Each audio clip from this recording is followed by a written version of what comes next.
রথযাত্রার পুণ্যতিথিতে সাড়ম্বরে সম্পন্ন হলো ঝাড়গ্রামের অন্যতম জনপ্রিয় অরণ্য সংঘ ক্লাবের খুঁটি পুজো।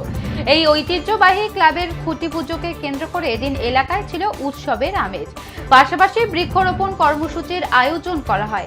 এদিনের অনুষ্ঠানের প্রধান অতিথি হিসেবে উপস্থিত ছিলেন ঝাড়গ্রামের মাননীয় বিধায়ক লক্ষ্মীকান্ত সাউ। খুঁটি পুজোর শাস্ত্রীয় আচার অনুষ্ঠান শেষ হওয়ার পর ক্লাব সদস্যদের নিয়ে একটি বর্ণাঢ্য র্যালির আয়োজন করা হয়। এরপর পূর্ব পরিকল্পনা অনুযায়ী পরিবেশ সচেতনতার বার্তা দিতে মায়ের নামে চারাগাছ রোপণ করে বৃক্ষরোপণ কর্মসূচি পালন করা হয়। খুঁটি পুজো এবং পরিবেশ বান্ধব এই কর্মসূচির হাত ধরে ঝাড়গ্রাম অরণ্য সংঘ ক্লাবের দুর্গাপুজোর প্রস্তুতি এখন তুঙ্গে। এলাকার মানুষের মধ্যেও পুজোকে ঘিরে উদ্দীপনা লক্ষ্য করা যায়।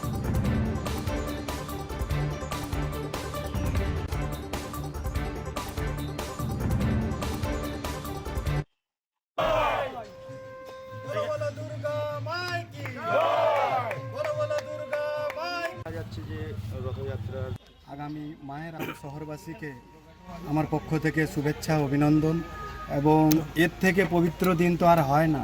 সেই জন্য আজকে পবিত্র দিনে অরণ্য সংঘ 13 নম্বর ওয়ার্ডের আমাদের দুর্গাপুজোর কমিটির সদস্যরা তারা খুঁটি পুজো করলেন। আমরা সবাই মিলে খুঁটি পুজো করলাম, যেহেতু আমি এই ক্লাবের সভাপতি। আনুষ্ঠানিকভাবে আমরা খুঁটি পুজো করলাম আগামী মায়ের আগমনকে উপলক্ষ করে।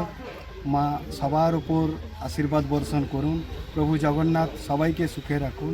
এই মহতী রিচুয়ালস হিন্দু পরম্পরা, এটা আমাদের ঐতিহ্য। সেই জন্য আগামী পরম্পরাকে, আগামী প্রজন্মকে শিখিয়ে দেওয়ার পালা রয়েছে আমাদের। আজকে খুঁটি পুজোর সবাইকে শুভেচ্ছা এবং অভিনন্দন।